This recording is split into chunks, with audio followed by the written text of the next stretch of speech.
Coming up on Ozarks News Journal, are newspapers on their last legs and gasping for air? Do TV news operations face even more downsizing, cutbacks, and layoffs? And is the future of news a case of true convergence or a complete shift to the internet? Ozarks News Journal starts now.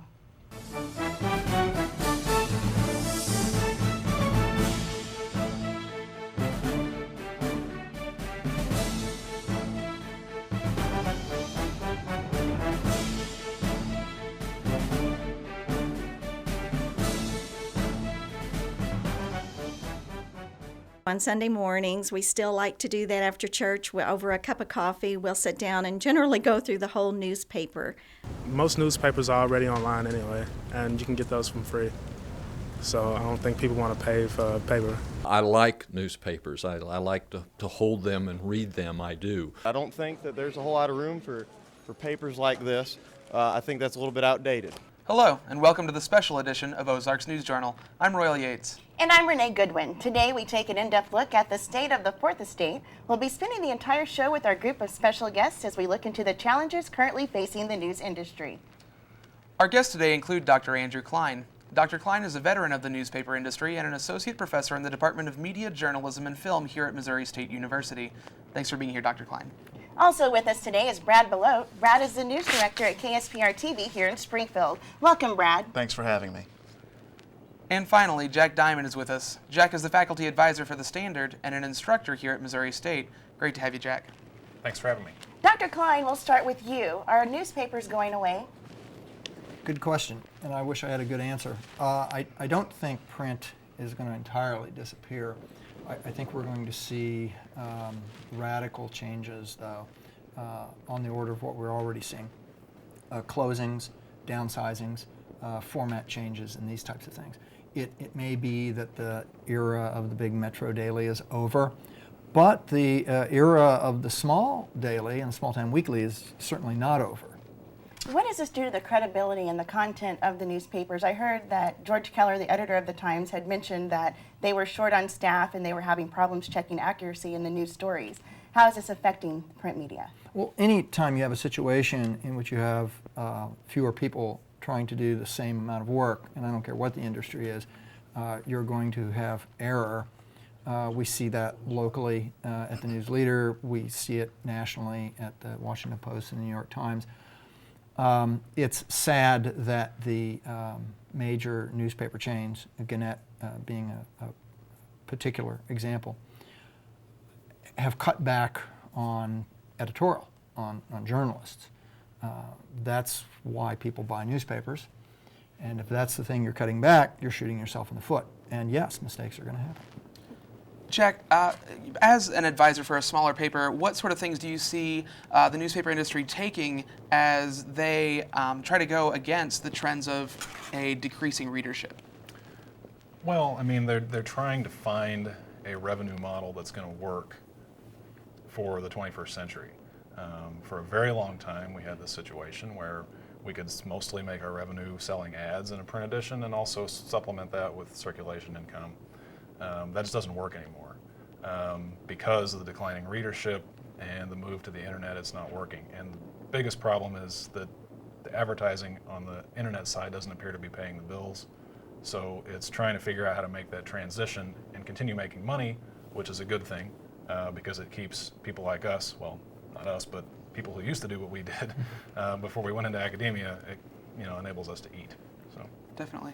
And Dr. Cline, do you see the same things, or do you have any other ideas? Well, yeah, the business model, the corporate business model, doesn't work. We've seen over the last 40 years example after example of that. I mean, Gannett is on its knees. Now, they reported here just recently, oh, hey, we're making a profit. Yeah, and when you slash your payroll, and when you have mandatory furloughs, of course your bottom line is going to start looking pretty good. What's that doing to the news product, the very thing that people pay money to get?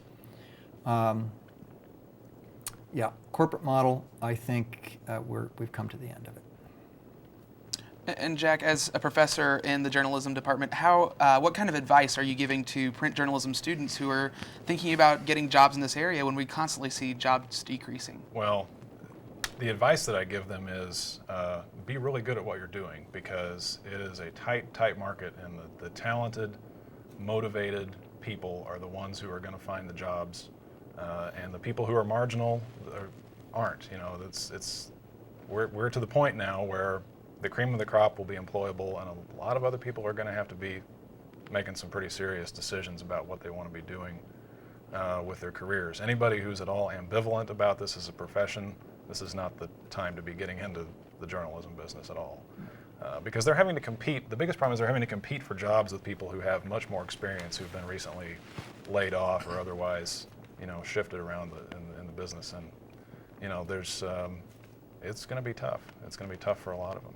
There apparently, though, are some opportunities, because if you look at the news leader, and if you pay attention to the bylines, there are a few new people that are showing up. These are very young people. They've moved through a suggested or forced retirement, expensive people like Steve Kaler, out of the newsroom, and moved in less expensive new people. So it's not entirely true that there are no jobs. I agree with Jack. If you're good, you're going to get a job. What students have to realize is that their chances of being hired at the big metro daily right out of college, those days are gone. You know, Kansas City, St. Louis, larger than that, forget it. Smaller dailies, news leader size, I think if you're good, you can get that job. What makes a good reporter with print media? What makes reporters good? The cream of the crop, as Jack said. Oh, wow, let's see. Well, you better know how to write, and you better know how to ask people tough questions, and you better not be shy, and you better be a rabid, voracious, can't get enough reader of news coming from good sources such as the New York Times and the Washington Post. You cannot be lackadaisical, you cannot be uncaring, you cannot be a person that, oh, I check out the news every now and then on the internet.